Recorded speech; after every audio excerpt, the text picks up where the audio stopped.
I never really thought Ottawa had much of a chance in any of these playoff rounds. I thought they were going to get knocked out by Boston in the first round. Then I thought they were going to get knocked out by New York in the second round. And I gave them very little chance against Pittsburgh in this third round. But I tell you, about halfway through the game, Game 7, I was starting to believe, especially when Ottawa scored that goal to tie it up at 2-2 and forced the game into overtime and then into double overtime.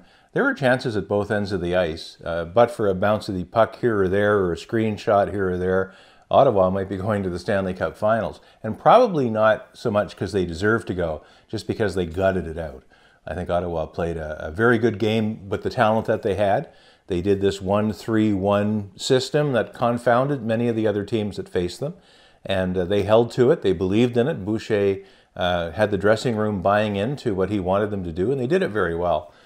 They had outstanding goaltending from Anderson. He was just amazing, and with the extra story of all that he's gone through this year with his wife's illness is just amazing, and it would have been so good to see them make it into the finals, just for that reason, if not for the other decent and very interesting stories that attach to the Ottawa Senators, not the least of which is the Clark MacArthur story, a man who came back from almost a career-ending, obviously, series of concussion problems, came back to play a big role in at least the first half of the playoffs. He was a little more invisible in this last round, but he still played very, very well. And he's an exceptional story too, with all that he's gone through.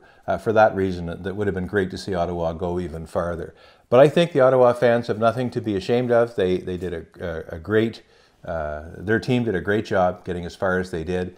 I think it's as far as they really could have gone. I think it's farther than they should have gone based on the talent pool that they have. That's what hockey is all about. It's about the want and the will to win. I think Ottawa wanted it more than Pittsburgh. I think Pittsburgh had more talent, but didn't know what to do with Ottawa for a large number of the games in this series. The 5-1 loss that Pittsburgh suffered was one example. For Ottawa to take 3 games against the last year Stanley Cup champions and contenders for this year's Stanley Cup is a stellar achievement, and you can't hang anything on from the rafters for that. But I think in the hearts of the minds of the fans in the 613 area code, if not beyond, I think Ottawa did a pretty good job.